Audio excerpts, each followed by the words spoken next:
ವಾರ ಭವಿಷ್ಯ 20 ಮೇ 2024 ರಿಂದ 26 ಮೇ 2024. ಮೇಷ ರಾಶಿ. ಚಂದ್ರನ ಚಿಹ್ನೆಗೆ ಸಂಬಂಧಿಸಿದಂತೆ 12ನೇ ಮನೆಯಲ್ಲಿ ರಾಹು ಇರುವುದರಿಂದ ಈ ಇಡೀ ವಾರ ಆರೋಗ್ಯ ಸಮಸ್ಯೆಗಳು ನಿಮ್ಮನ್ನು ತೊಂದರೆಗೊಳಿಸಬಹುದು. ಈ ಕಾರಣದಿಂದಾಗಿ ನಿಮ್ಮ ಜೀವನವನ್ನು ಆನಂದಿಸಲು ಸಾಧ್ಯವಾಗುವುದಿಲ್ಲ. ಪರಿಣಾಮವಾಗಿ ಕುಟುಂಬದ ಸದಸ್ಯರು, ವಿಶೇಷವಾಗಿ ನಿಮ್ಮ ಸಂಗಾತಿಯು ತೊಂದರೆಗಳನ್ನು ಎದುರಿಸಬೇಕಾಗುತ್ತದೆ. ಹಣವನ್ನು ಹೂಡಿಕೆ ಮಾಡಲು ಈ ವಾರ ಉತ್ತಮವಾಗಿರುತ್ತದೆ. ಚಂದ್ರನ ರಾಶಿಗೆ ಸಂಬಂಧಿಸಿದಂತೆ 2ನೇ ಮನೆಯಲ್ಲಿ ಗುರು ಇರುವುದರಿಂದ ನೀವು ಹೊಸ ವಾಹನ ಅಥವಾ ಮನೆಯನ್ನು ಪಡೆಯಲು ಯೋಚಿಸುತ್ತಿದ್ದರೆ ನೀವು ಹಿರಿಯ ವ್ಯಕ್ತಿಯಿಂದ ಸರಿಯಾದ ಸಲಹೆಯನ್ನು ಪಡೆದ ನಂತರವೇ ಹೂಡಿಕೆ ಮಾಡಬೇಕಾಗುತ್ತದೆ. ಮನೆಯ ಸದಸ್ಯರ ಸಲಹೆಯು ಈ ವಾರ ಹೆಚ್ಚುವರಿ ಹಣವನ್ನು ಗಳಿಸಲು ಸಹಾಯ ಮಾಡುತ್ತದೆ. ಅದು ನಿಮ್ಮ ಮನಸ್ಸನ್ನು ಸಂತೋಷಪಡಿಸುತ್ತದೆ. ಅಲ್ಲದೆ ನಿಮ್ಮ ಕುಟುಂಬ ಸದಸ್ಯರಿಗಾಗಿ ಬಹಿರಂಗವಾಗಿ ಖರ್ಚು ಮಾಡುವುದನ್ನು ಮತ್ತು ಅವರಿಗೆ ಉಡುಗೊರೆಗಳನ್ನು ಖರೀದಿಸುತ್ತೀರಿ. ನೀವು ದೀರ್ಘಕಾಲದಿಂದ ಹೂಡಿಕೆದಾರರನ್ನು ಅಥವಾ ಅಧಿಕಾರಿಯನ್ನು ಭೇಟಿಯಾಗಲು ಪ್ರಯತ್ನಿಸುತ್ತಿದ್ದರೆ ನಿಮ್ಮ ಸ್ನೇಹಿತರು ಅಥವಾ ಆಪ್ತರ ಮೂಲಕ ಅವರನ್ನು ಭೇಟಿಯಾಗುವ ಬಲವಾದ ಸಾಧ್ಯತೆಯಿದೆ. ಆದ್ದರಿಂದ ನೀವು ಅದಕ್ಕೆ ತಕ್ಕಂತೆ ನಿಮ್ಮನ್ನು ಸಿದ್ಧಪಡಿಸಿಕೊಳ್ಳಬೇಕು. ಇಲ್ಲದಿದ್ದರೆ ಅವರ ಪ್ರಶ್ನೆಗಳು ನಿಮಗೆ ತೊಂದರೆಗಳನ್ನು ಉಂಟುಮಾಡಬಹುದು. ವಿದೇಶಕ್ಕೆ ಹೋಗುವ ಆಲೋಚನೆಯಲ್ಲಿದ್ದ ವಿದ್ಯಾರ್ಥಿಗಳು ತಾಳ್ಮೆಯಿಂದಿರಿ ಮತ್ತು ಈ ವಾರ ತಮ್ಮ ಕಠಿಣ ಪರಿಶ್ರಮವನ್ನು ಮುಂದುವರಿಸಬೇಕು. ಗ್ರಹಗಳ ಸ್ಥಾನಗಳ ಪ್ರಕಾರ ವಾರದ ಅಂತ್ಯದ ವೇಳೆಗೆ ನೀವು ಕಠಿಣ ಪರಿಶ್ರಮದ ನಂತರವೇ ಯಶಸ್ಸನ್ನು ಸಾಧಿಸಲು ಸಾಧ್ಯವಾಗುತ್ತದೆ. ಪರಿಹಾರ: ಪ್ರತಿದಿನ ನರಸಿಂಹ ದೇವರ ಆರಾಧನೆ ಮಾಡಿ. ವೃಷಭ ರಾಶಿ.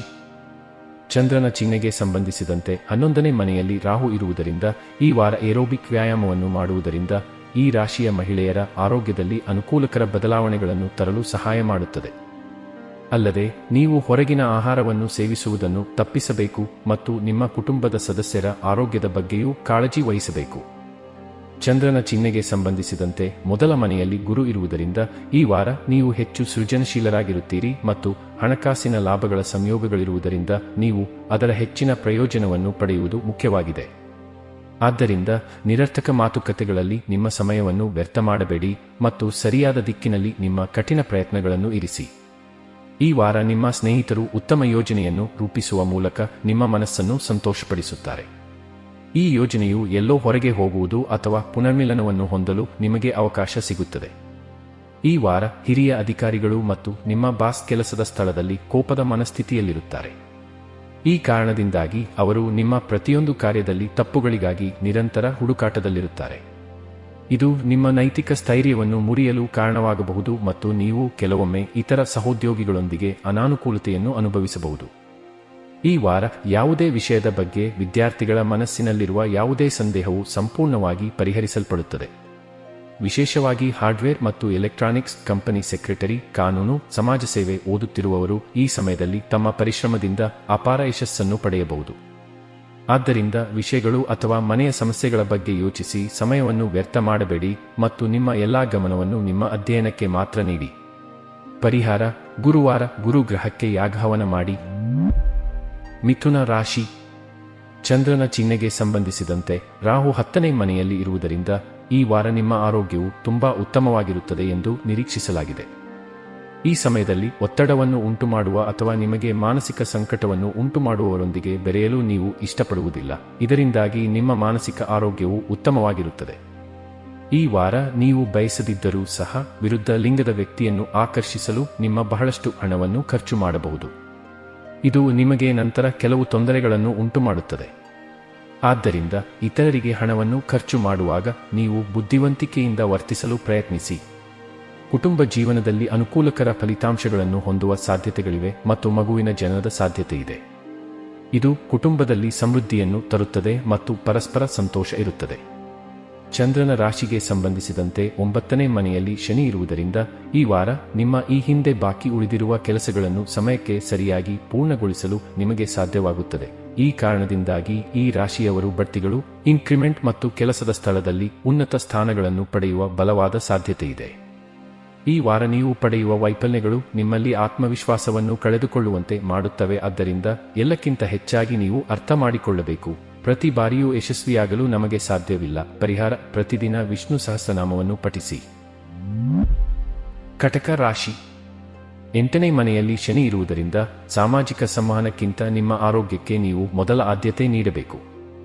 ಇದಕ್ಕಾಗಿ ನೀವು ಆರೋಗ್ಯವಾಗಿ ಮತ್ತು ಫಿಟ್ ಆಗಿರಲು ಹೊರಗಿನ ಆಹಾರವನ್ನು ಸೇವಿಸುವುದನ್ನು ತಪ್ಪಿಸಬೇಕು. ಕೆಲವು ಕಾರಣಗಳಿಗಾಗಿ ನಿಮ್ಮ ಹಣವನ್ನು ಕಳೆದುಕೊಳ್ಳಬಹುದು. ಆದ್ದರಿಂದ ನಿಮ್ಮ ಹಣವನ್ನು ಎಚ್ಚರಿಕೆಯಿಂದ ಸುರಕ್ಷಿತ ಸ್ಥಳದಲ್ಲಿ ಇರಿಸಿ ಮತ್ತು ಮನೆಯ ಸದಸ್ಯರನ್ನು ಹೊರತುಪಡಿಸಿ ಬೇರೆ ಯಾರಿಗೂ ಹೇಳಬೇಡಿ. ಈ ವಾರ ನಿಮ್ಮ ಸಮಸ್ಯೆಗಳು ನಿಮಗೆ ತುಂಬಾ ದೊಡ್ಡದಾಗಿದೆ, ಆದರೆ ನಿಮ್ಮ ಸುತ್ತಲಿನ ಜನರು ನಿಮ್ಮ ನೋವನ್ನು ಅರ್ಥಮಾಡಿಕೊಳ್ಳುವುದಿಲ್ಲ ಎಂದು ನೀವು ಭಾವಿಸುವಿರಿ. ಈ ಪರಿಸ್ಥಿತಿಯಲ್ಲಿ ಅವರಿಂದ ಹೆಚ್ಚಿನದನ್ನು ನಿರೀಕ್ಷಿಸುವುದು ನಿಮಗೆ ನೋವುಂಟು ಮಾಡಬಹುದು.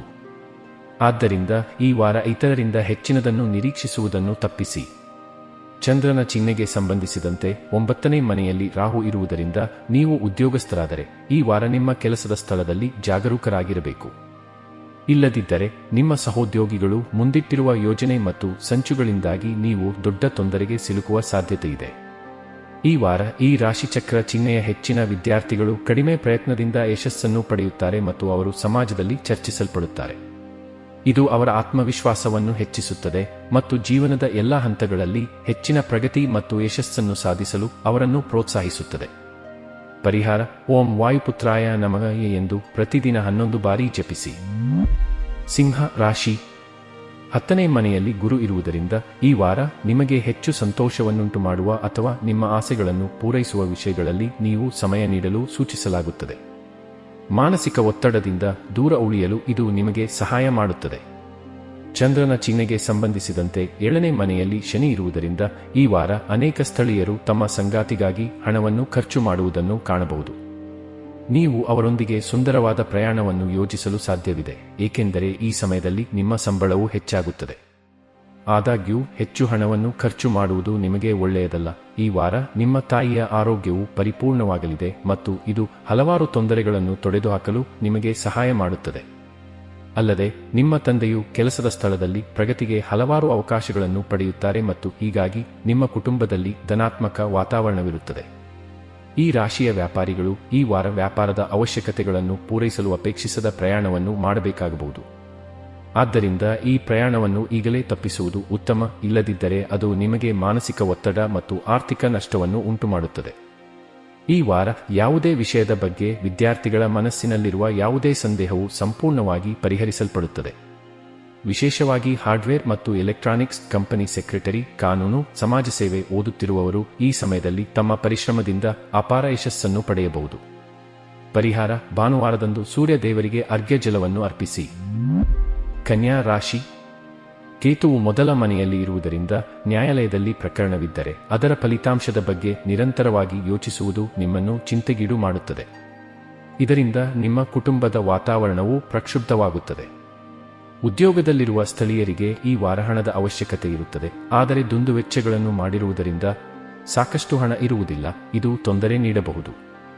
ಈ ವಾರ ಕುಟುಂಬ ಸದಸ್ಯರು ನಿಮ್ಮ ಜೀವನದಲ್ಲಿ ವಿಶೇಷ ಪ್ರಾಮುಖ್ಯತೆಯನ್ನು ಹೊಂದಿರುತ್ತಾರೆ. ಅವರ ಜೀವನದ ಅನೇಕ ಪ್ರಮುಖ ನಿರ್ಧಾರಗಳಲ್ಲಿ ನೀವು ತೊಡಗಿಸಿಕೊಳ್ಳುವ ಕಾರಣದಿಂದಾಗಿ ಅವರು ನಿಮ್ಮನ್ನು ಸಂಪರ್ಕಿಸುತ್ತಾರೆ. ಚಂದ್ರನ ಚಿಹ್ನೆಗೆ ಸಂಬಂಧಿಸಿದಂತೆ ಗುರುವು 9ನೇ ಮನೆಯಲ್ಲಿರುವುದರಿಂದ ನಿಮ್ಮಲ್ಲಿ ಕೆಲವರು ಶಾಪಿಂಗ್ ಮಾಡಲು ಮತ್ತು ಆಭರಣ ಅಥವಾ ಗೃಹೋಪಯೋಗಿ ವಸ್ತುಗಳನ್ನು ಖರೀದಿಸಲು ಯೋಜಿಸಬಹುದು. ಕೆಲಸದ ಸ್ಥಳದಲ್ಲಿ ನಿಮ್ಮ ಆಲೋಚನೆಗಳು ಮತ್ತು ಸಲಹೆಗಳನ್ನು ಇರಿಸುವಾಗ ನೀವು ಅತ್ಯಂತ ಸ್ಪಷ್ಟವಾಗಿರಬೇಕು. ನೀವು ಅವರಿಗೆ ಸ್ಪಷ್ಟ ಮತ್ತು ನೇರ ಉತ್ತರವನ್ನು ನೀಡದಿದ್ದರೆ ನಿಮ್ಮ ಬಾಸ್ ಮತ್ತು ಹಿರಿಯ ಅಧಿಕಾರಿಗಳು ನಿಮ್ಮ ಮೇಲೆ ಕೋಪಗೊಳ್ಳಬಹುದು. ಈ ಕಾರಣದಿಂದಾಗಿ ನೀವು ನಿರಾಶೆಯನ್ನು ಅನುಭವಿಸುವಿರಿ. ವಿದ್ಯಾರ್ಥಿಗಳ ದೃಷ್ಟಿಕೋನದಿಂದ ವಾರವು ಹೆಚ್ಚು ಮಹತ್ವದ್ದಾಗಿದೆ, ಏಕೆಂದರೆ ಅವರು ತಮ್ಮ ಶಿಕ್ಷಣದಲ್ಲಿ ಬರುವ ಎಲ್ಲ ಅಡೆತಡೆಗಳನ್ನು ತೊಡೆದುಹಾಕಲು ಸಾಧ್ಯವಾಗುತ್ತದೆ ಮತ್ತು ಇದು ಅವರ ಆಲೋಚನೆಗಳು ಮತ್ತು ಕೌಶಲ್ಯಗಳನ್ನು ಬಲಪಡಿಸುತ್ತದೆ. ವಿದ್ಯಾರ್ಥಿಗಳ ಕುಟುಂಬದ ಸದಸ್ಯರು ಅವರ ಬುದ್ಧಿವಂತಿಕೆಯಿಂದ ಸಂತೋಷಪಡುತ್ತಾರೆ. ಪರಿಹಾರ: ಪ್ರತಿದಿನ 14 ಬಾರಿ ಓಂ ಬುಧಾಯ ನಮಃ ಜಪಿಸಿ. ತುಲಾ ರಾಶಿ. ಜೀವನದ ನಿಜವಾದ ಬಂಡವಾಳವು ಒತ್ತಡವನ್ನು ಜಯಿಸುವುದು ಮತ್ತು ಸುತ್ತಮುತ್ತಲಿನ ಜನರೊಂದಿಗೆ ಜೀವನವನ್ನು ಆನಂದಿಸುವುದು ಒಳ್ಳೆಯ ವಿಷಯ ಎಂದು ಈ ವಾರ ನೀವು ಅರ್ಥಮಾಡಿಕೊಳ್ಳುವಿರಿ. ಈ ವಾರ ಈ ವಿಷಯವನ್ನು ನಿಮ್ಮ ಜೀವನದಲ್ಲಿ ಅಳವಡಿಸಿಕೊಳ್ಳುತ್ತೀರಿ. ಇದರಿಂದಾಗಿ ನೀವು ಮನೆಯಲ್ಲಿ ಮತ್ತು ನಿಮ್ಮ ಕೆಲಸದ ಸ್ಥಳದಲ್ಲಿ ಉತ್ತಮ ವಾತಾವರಣ ಮತ್ತು ಆರೋಗ್ಯವನ್ನು ಪಡೆಯಲು ಸಕಲ ಪ್ರಯತ್ನ ಪಡುತ್ತೀರಿ. ಚಂದ್ರನ ಚಿಹ್ನೆಗೆ ಸಂಬಂಧಿಸಿದಂತೆ 6ನೇ ಮನೆಯಲ್ಲಿ ರಾಹು ನೆಲೆಗೊಂಡಿರುವ ಕಾರಣ ಈ ವಾರ ನೀವು ಅನೇಕ ರಹಸ್ಯ ಮೂಲಗಳು ಮತ್ತು ಸಂಪರ್ಕಗಳಿಂದ ಸಾಕಷ್ಟು ಹಣವನ್ನು ಗಳಿಸುವಿರಿ, ಆದರೆ ನಿಮ್ಮ ಮನೆಯ ವೆಚ್ಚಗಳ ವರ್ಧನೆಯಿಂದಾಗಿ ಹಣವನ್ನು ಉಳಿಸಲು ನಿಮಗೆ ಹೆಚ್ಚು ಕಷ್ಟವಾಗುತ್ತದೆ. ಆದ್ದರಿಂದ ಭವಿಷ್ಯದಲ್ಲಿ ನೀವು ಯಾವುದೇ ಸಮಸ್ಯೆಯನ್ನು ಎದುರಿಸದಂತೆ ಅವಶ್ಯಕತೆಗೆ ಅನುಗುಣವಾಗಿ ಖರ್ಚು ಮಾಡಲು ನಿಮಗೆ ಸೂಚಿಸಲಾಗಿದೆ. ಈ ವಾರ ಕುಟುಂಬಕ್ಕೆ ಸಂತೋಷ ತುಂಬಿರುತ್ತದೆ. ಏಕೆಂದರೆ ನಿಮ್ಮ ಮನೆಯ ಅನೇಕ ಸದಸ್ಯರು ನಿಮಗೆ ಸಂತೋಷವನ್ನು ನೀಡಲು ಪ್ರಯತ್ನಿಸುತ್ತಾರೆ. ಅವರ ಪ್ರಯತ್ನಗಳನ್ನು ನೋಡಿ ನೀವು ಮನೆಯ ವಾತಾವರಣವನ್ನು ಆನಂದಿಸುತ್ತೀರಿ. ಈ ಇಡೀ ವಾರ ನಿಮ್ಮ ಮೇಲಧಿಕಾರಿಗಳು ಮತ್ತು ಉನ್ನತ ಅಧಿಕಾರಿಗಳಿಂದ ನೀವು ಸಂಪೂರ್ಣ ಮೆಚ್ಚುಗೆ ಮತ್ತು ಬೆಂಬಲವನ್ನು ಪಡೆಯುತ್ತೀರಿ. ಇದಲ್ಲದೆ ನಿಮ್ಮ ಪ್ರವಾಸಗಳು ಸಹ ನಿಮಗೆ ಬಹಳಷ್ಟು ಪ್ರಯೋಜನವನ್ನು ನೀಡುತ್ತದೆ, ಏಕೆಂದರೆ ನಿಮ್ಮ ಜಾತಕದಲ್ಲಿ ಅನೇಕ ಶುಭ ಗ್ರಹಗಳ ಪ್ರಭಾವವು ನಿಮ್ಮ ಆಸಕ್ತಿಗನುಗುಣವಾಗಿ ಗೋಚರಿಸುತ್ತದೆ. ಈ ವಾರ ಈ ರಾಶಿಚಕ್ರದ ಜನರು ತಮ್ಮ ಗುರುಗಳು, ಮಾರ್ಗದರ್ಶಿಗಳೊಂದಿಗೆ ವಾದ ಮಾಡುವುದನ್ನು ತಪ್ಪಿಸಬೇಕು. ಇಲ್ಲದಿದ್ದರೆ ನಿಮ್ಮ ವ್ಯಕ್ತಿತ್ವವು ಭಾರೀ ಹಾನಿಗೆ ಒಳಗಾಗುತ್ತದೆ. ಆದ್ದರಿಂದ ಅವರೊಂದಿಗೆ ಮಾತನಾಡುವಾಗ ನಿಮ್ಮ ಪದಗಳನ್ನು ಮತ್ತು ಭಾಷೆಯನ್ನು ಬಹಳ ಚಿಂತನಶೀಲವಾಗಿ ಆಯ್ಕೆ ಮಾಡಿ. ಪರಿಹಾರ: ಪ್ರತಿದಿನ 33 ಬಾರಿ ಓಂ ಶುಕ್ರಾಯ ನಮಃ ಎಂದು ಜಪಿಸಿ. ವೃಶ್ಚಿಕ ರಾಶಿ. ಗುರುವು 7ನೇ ಮನೆಯಲ್ಲಿರುವುದರಿಂದ ಈ ವಾರ ಏರೋಬಿಕ್ ವ್ಯಾಯಾಮವನ್ನು ಮಾಡುವುದರಿಂದ ಈ ರಾಶಿಚಕ್ರ ಚಿಹ್ನೆಯ ಮಹಿಳೆಯರ ಆರೋಗ್ಯದಲ್ಲಿ ಅನುಕೂಲಕರ ಬದಲಾವಣೆಗಳನ್ನು ತರಲು ಸಹಾಯ ಮಾಡುತ್ತದೆ. ಅಲ್ಲದೆ ನೀವು ಹೊರಗಿನ ಆಹಾರವನ್ನು ಸೇವಿಸುವುದನ್ನು ತಪ್ಪಿಸಬೇಕು ಮತ್ತು ನಿಮ್ಮ ಕುಟುಂಬದ ಸದಸ್ಯರ ಆರೋಗ್ಯದ ಬಗ್ಗೆಯೂ ಕಾಳಜಿ ವಹಿಸಬೇಕು ಮತ್ತು ಆದ್ದರಿಂದ ಮನೆಯಲ್ಲಿ ವಿವಿಧ ರುಚಿಕರವಾದ ಆಹಾರವನ್ನು ತಯಾರಿಸುವ ಮೂಲಕ ನೀವು ಯಾವುದೇ ಪಾಕಪದ್ಧತಿಯನ್ನು ಆನಂದಿಸಬಹುದು. ನೀವು ಬಾಡಿಗೆ ಮನೆಯಲ್ಲಿ ವಾಸಿಸುತ್ತಿದ್ದರೆ ಈ ವಾರ ನಿಮ್ಮ ಮಾಲೀಕರು ಮುಂಗಡ ಅಥವಾ ಮನೆ ರಿಪೇರಿಗಾಗಿ ಹಣ ಕೇಳುತ್ತಾರೆ. ಇದು ನಿಮ್ಮ ಆರ್ಥಿಕ ಪರಿಸ್ಥಿತಿಯನ್ನು ಹದಗೆಡಿಸಬಹುದು.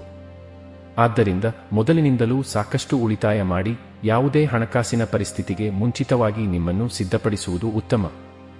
ಈ ವಾರ ನಿಮ್ಮ ಸಂಗಾತಿಯು ಕುಟುಂಬವನ್ನು ಸಮನ್ವಯಗೊಳಿಸಲು ನಿಮಗೆ ಸಹಾಯ ಮಾಡುತ್ತಾರೆ ಮತ್ತು ಇದು ನಿಮಗೆ ಹೆಚ್ಚು ಪ್ರಯೋಜನಕಾರಿ ವಿಷಯ ಎಂದು ಸಾಬೀತುಪಡಿಸುತ್ತದೆ. ನಿಮ್ಮ ಸಂಬಂಧಿಕರು ಮತ್ತು ಸ್ನೇಹಿತರಿಂದ ನೀವು ಕೆಲವು ರೀತಿಯ ಉತ್ತಮ ಉಡುಗೊರೆಯನ್ನು ಸ್ವೀಕರಿಸುವ ಯೋಗಗಳು ರೂಪುಗೊಳ್ಳುತ್ತವೆ. ನಿಮ್ಮ ವೃತ್ತಿಪರ ಕ್ಷೇತ್ರದಲ್ಲಿ ಚಂದ್ರನ ಚಿಹ್ನೆಗೆ ಸಂಬಂಧಿಸಿದಂತೆ 4ನೇ ಮನೆಯಲ್ಲಿ ಶನಿಯು ನೆಲೆಗೊಂಡಿರುವುದರಿಂದ ನೀವು ಸಾಕಷ್ಟು ಅಡೆತಡೆಗಳನ್ನು ಎದುರಿಸಬೇಕಾಗುತ್ತದೆ. ಇದರಿಂದಾಗಿ ನೀವು ಹೊರಬರಲು ಸುಲಭವಾಗುವುದಿಲ್ಲ. ಆದ್ದರಿಂದ ಈ ವಾರದ ಆರಂಭದಿಂದಲೂ ನಿಮ್ಮನ್ನು ಶಾಂತವಾಗಿರಿಸಿಕೊಳ್ಳಿ. ಆಗ ಮಾತ್ರ ಉತ್ತಮ ಪರಿಹಾರವನ್ನು ಕಂಡುಕೊಳ್ಳಲು ಸಾಧ್ಯವಾಗುತ್ತದೆ. ಶಿಕ್ಷಣ ಕ್ಷೇತ್ರದಲ್ಲಿ ವಿದ್ಯಾರ್ಥಿಗಳು ಈ ವಾರ ಉತ್ತಮ ಫಲಿತಾಂಶಗಳನ್ನು ಪಡೆಯುತ್ತಾರೆ, ಏಕೆಂದರೆ ಈ ಸಮಯದಲ್ಲಿ ನೀವು ಹಿಂದೆ ಮಾಡಿದ ನಿಮ್ಮ ಶ್ರಮದ ಫಲವನ್ನು ನೀವು ಪಡೆಯುತ್ತೀರಿ. ಇದರಿಂದಾಗಿ ನೀವು ಪರೀಕ್ಷೆಯಲ್ಲಿ ಉತ್ತಮವಾಗಿ ಕಾರ್ಯನಿರ್ವಹಿಸುತ್ತೀರಿ. ಆದಾಗ್ಯೂ ಇದಕ್ಕಾಗಿ ನೀವು ನಿಮ್ಮ ಅಧ್ಯಯನದ ಮೇಲೆ ಹೆಚ್ಚು ಗಮನಹರಿಸಬೇಕು. ಪರಿಹಾರ: ಪ್ರತಿದಿನ 40 ಬಾರಿಯ ಓಂ ರಾಹವೇ ನಮಃ ಎಂದು ಜಪಿಸಿ. ಧನಸ್ಸು ರಾಶಿ. 3ನೇ ಮನೆಯಲ್ಲಿ ಶನಿಯು ನೆಲೆಗೊಂಡಿರುವ ಕಾರಣ ನಿಮ್ಮ ಜಾತಕವು ಅಧಿಕ ಕೊಬ್ಬಿನ ಆಹಾರಗಳನ್ನು ತಪ್ಪಿಸುವುದು ಮತ್ತು ನಿಮ್ಮ ಸಮತೋಲಿತ ದಿನಚರಿಯ ಪರಿಣಾಮವು ಈ ವಾರ ನಿಮ್ಮ ಆರೋಗ್ಯದ ಮೇಲೆ ಸಕಾರಾತ್ಮಕ ಪರಿಣಾಮ ಬೀರುತ್ತದೆ ಎಂದು ಸೂಚಿಸುತ್ತದೆ. ಇದು ನಿಮ್ಮ ಸ್ಥೂಲಕಾಯತೆಯನ್ನು ಕಡಿಮೆ ಮಾಡಲು ಸಹ ಸಹಾಯ ಮಾಡುತ್ತದೆ. ಈ ವಾರ ನಿಮ್ಮ ಮುಂದೆ ಬಂದಿರುವ ಎಲ್ಲಾ ಯೋಜನೆಗಳಲ್ಲಿ ಹೂಡಿಕೆ ಮಾಡುವ ಮೊದಲು ನೀವು 2 ಬಾರಿ ಯೋಚಿಸಬೇಕಾಗುತ್ತದೆ, ಏಕೆಂದರೆ ಮುಂದೆ ಬರುವ ಅವಕಾಶದ ಹಿಂದೆ ಸಂಭವನೀಯ ಷಡ್ಯಂತ್ರವಿದೆ. ಅದನ್ನು ನೀವು ಭವಿಷ್ಯದಲ್ಲಿ ಅನುಭವಿಸಬೇಕಾಗುತ್ತದೆ. ಈ ವಾರ ಹೊಸ ವಾಹನವು ಸಂತೋಷವನ್ನು ತರುವುದರಿಂದ ನಿಮ್ಮ ಕುಟುಂಬದೊಂದಿಗೆ ನೀವು ಅದನ್ನು ಆನಂದಿಸಬಹುದು. ನಿಮ್ಮ ವೃತ್ತಿ ಜೀವನದ ಬಗ್ಗೆ ನಿಮ್ಮ ಅಭಿಪ್ರಾಯಗಳು, ಯೋಜನೆಗಳು ಮತ್ತು ಆಲೋಚನೆಗಳನ್ನು ನೀವು ಮಹಿಳೆಯೊಂದಿಗೆ ಹಂಚಿಕೊಳ್ಳುವ ಸಾಧ್ಯತೆಯಿದೆ ಮತ್ತು ಅವಳು ಅದನ್ನು ಇತರರ ಮುಂದೆ ಅಥವಾ ನಿಮ್ಮ ಜೀವನದಲ್ಲಿ ಸಮಸ್ಯೆಗಳನ್ನು ಉಂಟುಮಾಡುವ ಯಾರೊಬ್ಬರ ಮುಂದೆ ಬಹಿರಂಗಪಡಿಸುವ ಸಾಧ್ಯತೆಯಿದೆ. ಈ ವಾರ ನೀವು ನಿಮ್ಮ ಕೈಲಾದಷ್ಟು ಅಧ್ಯಯನ ಮಾಡಬೇಕಾಗಿದೆ. ಇಲ್ಲದಿದ್ದರೆ ನಿಮ್ಮ ಪೋಷಕರು ಮತ್ತು ಶಿಕ್ಷಕರಿಂದ ನೀವು ವಾಗ್ದಂಡನೆಗೆ ಒಳಗಾಗಬಹುದು. ಈ ಕಾರಣದಿಂದಾಗಿ ನಿಮ್ಮ ಇಡೀ ವಾರವು ಖಿನ್ನತೆಗೆ ಒಳಗಾಗುವ ಸಾಧ್ಯತೆಯಿದೆ. ಆದ್ದರಿಂದ ನಿಮ್ಮ ಅತ್ಯುತ್ತಮ ಕಾರ್ಯಕ್ಷಮತೆಯನ್ನು ನೀಡಲು ಮೊದಲಿನಿಂದಲೂ ನಿಮ್ಮ ಕಠಿಣ ಪರಿಶ್ರಮವನ್ನು ಮುಂದುವರಿಸುವುದು ಉತ್ತಮ. ಪರಿಹಾರ: ಪ್ರಾಚೀನ ಗ್ರಂಥವಾದ ಲಿಂಗಾಷ್ಟಕವನ್ನು ಪ್ರತಿದಿನ ಪಠಿಸಿ. ಮಕರ ರಾಶಿ. 9ನೇ ಮನೆಯಲ್ಲಿ ಕೇತು ಇರಿಸಲ್ಪಟ್ಟಿರುವುದರಿಂದ ಕ್ರೀಡಾ ಚಟುವಟಿಕೆಗಳಲ್ಲಿ ಭಾಗವಹಿಸುವುದು ನಿಮ್ಮ ಆರೋಗ್ಯಕ್ಕೆ ಹೆಚ್ಚು ಸೂಕ್ತವಾಗಿರುತ್ತದೆ. ಆದಾಗ್ಯೂ ಸೋಂಕಿನಿಂದ ನಿಮ್ಮನ್ನು ರಕ್ಷಿಸಿಕೊಳ್ಳಲು ನೀವು ಎಲ್ಲಾ ಕ್ರಮಗಳನ್ನು ತೆಗೆದುಕೊಳ್ಳಬೇಕು ಮತ್ತು ಕ್ರೀಡೆಗಳಲ್ಲಿ ಅಗತ್ಯವಿರುವ ಎಲ್ಲಾ ವಸ್ತುಗಳನ್ನು ಧರಿಸಬೇಕು. ನಿಮ್ಮ ಕಠಿಣ ಪರಿಶ್ರಮ ಮತ್ತು ಸಮರ್ಪಣೆಯೊಂದಿಗೆ ನೀವು ಹಣವನ್ನು ಗಳಿಸುವ ಅವಕಾಶಗಳನ್ನು ಪಡೆಯುವಿರಿ. ನಿಮ್ಮ ಠೇವಣಿಗಳನ್ನು ಎಲ್ಲೋ ಕುರುಡಾಗಿ ಹೂಡಿಕೆ ಮಾಡುವ ಬದಲು ನೀವು ಸಾಂಪ್ರದಾಯಿಕವಾಗಿ ಉತ್ತಮ ಯೋಜನೆಯಲ್ಲಿ ಹೂಡಿಕೆ ಮಾಡಬೇಕಾಗುತ್ತದೆ. ಈ ವಾರ ನಿಮ್ಮ ಕುಟುಂಬದಲ್ಲಿ ಸಾಮರಸ್ಯವನ್ನು ಸ್ಥಾಪಿಸುವಲ್ಲಿ ನೀವು ಯಶಸ್ವಿಯಾಗುತ್ತೀರಿ ಮತ್ತು ಇದು ನಿಮ್ಮ ಕುಟುಂಬದ ಸದಸ್ಯರೊಂದಿಗೆ ನಿಮ್ಮ ತಿಳುವಳಿಕೆಯನ್ನು ಇನ್ನಷ್ಟು ಹೆಚ್ಚಿಸುತ್ತದೆ. ಇದು ನಿಮ್ಮ ಕುಟುಂಬದ ಸಾಮಾಜಿಕ ಸ್ಥಾನಮಾನವನ್ನು ಬಲಪಡಿಸುತ್ತದೆ ಮತ್ತು ಸದಸ್ಯರಲ್ಲಿ ಖ್ಯಾತಿಯನ್ನು ಗಳಿಸುವಲ್ಲಿ ನೀವು ಯಶಸ್ಸನ್ನು ಪಡೆಯುತ್ತೀರಿ. ವ್ಯಾಪಾರಿಗಳು ಈ ವಾರ 1-2 ಸವಾಲನ್ನು ಎದುರಿಸಬೇಕಾಗಬಹುದು. ಆದಾಗ್ಯೂ ಈ ಸಮಯದಲ್ಲಿ ನೀವು ನಿಮ್ಮ ಸವಾಲುಗಳಿಂದ ಸಾಕಷ್ಟು ಕಲಿಯಲು ಸಾಧ್ಯವಾಗುತ್ತದೆ. ನಿಮ್ಮ ಸಹಪಾಠಿಗಳು ಅಥವಾ ಶಿಕ್ಷಕರೊಂದಿಗೆ ನೀವು ಜಗಳವಾಡಿದ್ದರೆ ಈ ವಾರ ನೀವು ಅವರೊಂದಿಗೆ ನಿಮ್ಮ ಸಂಬಂಧವನ್ನು ಸುಧಾರಿಸಲು ಪ್ರಯತ್ನಿಸುತ್ತೀರಿ. ಇದು ಶಿಕ್ಷಣದಲ್ಲಿ ಧನಾತ್ಮಕ ಫಲಿತಾಂಶಗಳನ್ನು ಪಡೆಯಲು ಮತ್ತು ನಿಮ್ಮ ಮಾನಸಿಕ ಸಾಮರ್ಥ್ಯವನ್ನು ಹೆಚ್ಚಿಸಲು ಸಹಾಯ ಮಾಡುತ್ತದೆ. ಪರಿಹಾರ: ಪ್ರತಿದಿನ 11 ಬಾರಿ ಓಂ ಮಂದಾಯ ನಮಃ ಎಂದು ಜಪಿಸಿ. ಕುಂಭ ರಾಶಿ. ಈ ವಾರ ಯಾರೊಂದಿಗಾದರೂ ಜಗಳವಾಡುವುದು ನಿಮ್ಮ ಉತ್ತಮ ಸ್ವಭಾವದ ನಡವಳಿಕೆಯನ್ನು ಹಾಳುಮಾಡುತ್ತದೆ. ಆದ್ದರಿಂದ ನಿಮ್ಮ ಮನಸ್ಥಿತಿಯನ್ನು ಬದಲಾಯಿಸಲು ಸಾಮಾಜಿಕ ಸಮಾರಂಭದಲ್ಲಿ ಭಾಗವಹಿಸಿ, ಸಮಾಜದ ಹಲವಾರು ದೊಡ್ಡ ವ್ಯಕ್ತಿಗಳನ್ನು ಭೇಟಿ ಮಾಡಿ ಮತ್ತು ಅನುಭವದಿಂದ ಕಲಿಯಿರಿ. ಜೀವನದಲ್ಲಿ ಅನೇಕ ಸರಿಯಾದ ನಿರ್ಧಾರಗಳನ್ನು ತೆಗೆದುಕೊಳ್ಳಲು ಇದು ನಿಮಗೆ ಸಹಾಯ ಮಾಡುತ್ತದೆ. ಚಂದ್ರನ ರಾಶಿಗೆ ಸಂಬಂಧಿಸಿದಂತೆ 2ನೇ ಮನೆಯಲ್ಲಿ ರಾಹು ನೆಲೆಗೊಂಡಿರುವ ಕಾರಣ ಈ ವಾರ ವ್ಯಾಪಾರಿಗಳು ಸಾಲಗಾರರನ್ನು ನಿರ್ಲಕ್ಷಿಸಬೇಕಾಗುತ್ತದೆ. ನೀವು ಸಾಲ ನೀಡುವುದನ್ನು ಮುಂದುವರಿಸಿದರೆ ನಿಮಗೆ ಸ್ವಲ್ಪ ಸಮಯದಲ್ಲೇ ಹಣದ ಕೊರತೆ ಉಂಟಾಗುತ್ತದೆ. ಇದರಿಂದಾಗಿ ನೀವು ಅನೇಕ ಉತ್ತಮ ಅವಕಾಶಗಳ ಲಾಭದಿಂದ ವಂಚಿತರಾಗಬಹುದು. ಕೆಲವು ಜನರಿಗೆ ಕುಟುಂಬದಲ್ಲಿ ಹೊಸ ಅತಿಥಿಯ ಆಗಮನವು ಸಂಭ್ರಮ ಮತ್ತು ಸಂತೋಷದ ಕ್ಷಣಗಳನ್ನು ತರುತ್ತದೆ. ಇದು ಮನೆಯಲ್ಲಿ ದೀರ್ಘ ಸಮಯದ ನಂತರ ಇಡೀ ಕುಟುಂಬದೊಂದಿಗೆ ಕುಳಿತು ಸಮಯ ಕಳೆಯುವ ಅವಕಾಶವನ್ನು ನಿಮಗೆ ನೀಡುತ್ತದೆ. ಕೌಟುಂಬಿಕ ಘರ್ಷಣೆಗಳು ನಿಮ್ಮ ಮೇಲೆ ದೊಡ್ಡ ಪರಿಣಾಮ ಬೀರುವ ಸಾಧ್ಯತೆಗಳಿವೆ. ಇದರ ನಕಾರಾತ್ಮಕ ಪರಿಣಾಮವು ನಿಮ್ಮ ವೃತ್ತಿಜೀವನವನ್ನು ಸಹ ಪ್ರತಿಬಂಧಿಸುತ್ತದೆ. ಅಂತಹ ಪರಿಸ್ಥಿತಿಯಲ್ಲಿ ವಿಪರೀತವಾಗಿ ಯೋಚಿಸದೆ ಪ್ರತಿಕೂಲತೆಗಳು ಕೊನೆಗೊಳ್ಳಲು ನೀವು ಸರಿಯಾದ ಸಮಯಕ್ಕಾಗಿ ಕಾಯಬೇಕಾಗುತ್ತದೆ. ವಿದೇಶದಲ್ಲಿ ಉತ್ತಮ ಕಾಲೇಜಿಗೆ ಹೋಗಿ ಉನ್ನತ ಶಿಕ್ಷಣ ಪಡೆಯುವ ಕನಸು ಕಾಣುತ್ತಿದ್ದ ವಿದ್ಯಾರ್ಥಿಗಳಿಗೆ ಈ ವಾರ ಈ ಅವಕಾಶ ಸಿಗುವ ಸಾಧ್ಯತೆ ಇದೆ. ಪರಿಹಾರ: ಶನಿವಾರದಂದು ಶನಿ ಗ್ರಹಕ್ಕೆ 6 ತಿಂಗಳ ಪೂಜೆ ಮಾಡಿ. ಮೀನ ರಾಶಿ. ಮೊದಲ ಮನೆಯಲ್ಲಿ ರಾಹು ಇರುವ ಕಾರಣ ಈ ವಾರ ನಿಮ್ಮ ಆರೋಗ್ಯವು ಸರಾಸರಿಗಿಂತ ಉತ್ತಮವಾಗಿರುತ್ತದೆ. ಆದ್ದರಿಂದ ನೀವು ಆರೋಗ್ಯಕರ ಜೀವನವನ್ನು ಆನಂದಿಸಲು ಸಾಧ್ಯವಾಗುತ್ತದೆ. ಅಲ್ಲದೆ ಬಹುಕಾಲದಿಂದ ಕಾಯಿಲೆಯಿಂದ ಬಳಲುತ್ತಿದ್ದರೆ ಈ ಸಮಯದಲ್ಲಿ ಅದರಿಂದ ಮುಕ್ತಿ ಪಡೆಯಬಹುದು. ಚಂದ್ರನ ರಾಶಿಗೆ ಸಂಬಂಧಿಸಿದಂತೆ ಗುರುವು 3ನೇ ಮನೆಯಲ್ಲಿರುವುದರಿಂದ ಈ ವಾರ ನಿಮ್ಮ ಆರ್ಥಿಕ ಸ್ಥಿತಿಯನ್ನು ಬಲಪಡಿಸುವ ಸಲುವಾಗಿ ನೀವು ಹಣವನ್ನು ಗಳಿಸಲು ಬಯಸಿದರೆ ನಿಮ್ಮ ಹಣವನ್ನು ಹೂಡಿಕೆ ಮಾಡುವುದು ಯಶಸ್ಸಿನ ಮಂತ್ರವಾಗಿದೆ. ಆಗ ಮಾತ್ರ ನಿಮ್ಮ ಸಂಪತ್ತನ್ನು ಭದ್ರವಾಗಿಟ್ಟುಕೊಂಡು ಲಾಭ ಗಳಿಸಲು ಸಾಧ್ಯವಾಗುತ್ತದೆ. ಈ ವಾರ ನಿಮ್ಮ ನಿರ್ಧಾರಗಳನ್ನು ಮನೆಯ ಜನರ ಮೇಲೆ ಹೇರಲು ನೀವು ಪ್ರಯತ್ನಿಸಿದರೆ ನಿಮ್ಮ ಹಿತಾಸಕ್ತಿಗಳಿಗೆ ಹಾನಿಯಾಗುತ್ತದೆ. ಆದ್ದರಿಂದ ಪ್ರತಿಯೊಂದು ಸಂದರ್ಭದಲ್ಲೂ ತಾಳ್ಮೆಯಿಂದ ಕೆಲಸ ಮಾಡಿ ಪರಿಹಾರವನ್ನು ಕಂಡುಕೊಳ್ಳಲು ಪ್ರಯತ್ನಿಸಿ. ಈ ವಾರವು ನಿಮಗೆ ಉತ್ತಮವಾಗಿರುತ್ತದೆ. ಈ ವಾರ ಪೂರ್ತಿ ಯಾವುದೇ ರೀತಿಯ ವ್ಯಾಪಾರ ವಹಿವಾಟು ಮಾಡುವಾಗ ಮಾತ್ರ ನೀವು ವಿಶೇಷ ಕಾಳಜಿಯನ್ನು ತೆಗೆದುಕೊಳ್ಳಬೇಕಾಗುತ್ತದೆ. ಹೆಚ್ಚು ಜಾಗರೂಕರಾಗಿರಿ. ನೀವು ರಾಜಕೀಯ ಅಥವಾ ಸಮಾಜ ಸೇವೆಯನ್ನು ಅಧ್ಯಯನ ಮಾಡುತ್ತಿದ್ದರೆ ಈ ಸಮಯವು ನಿಮಗೆ ಉತ್ತಮವಾಗಿರುತ್ತದೆ. ಅದೇ ಸಮಯದಲ್ಲಿ ಮಾಹಿತಿ ತಂತ್ರಜ್ಞಾನದ ವಿದ್ಯಾರ್ಥಿಗಳು ಬಹಳಷ್ಟು ಯಶಸ್ಸನ್ನು ಪಡೆಯುವ ಪ್ರಕಾಶಮಾನವಾದ ಅವಕಾಶವನ್ನು ಹೊಂದಿದ್ದಾರೆ. ಪರಿಹಾರ: ಗುರುವಾರದಂದು ವೃದ್ಧ ಬ್ರಾಹ್ಮಣನಿಗೆ ಅನ್ನದಾನ ಮಾಡಿ.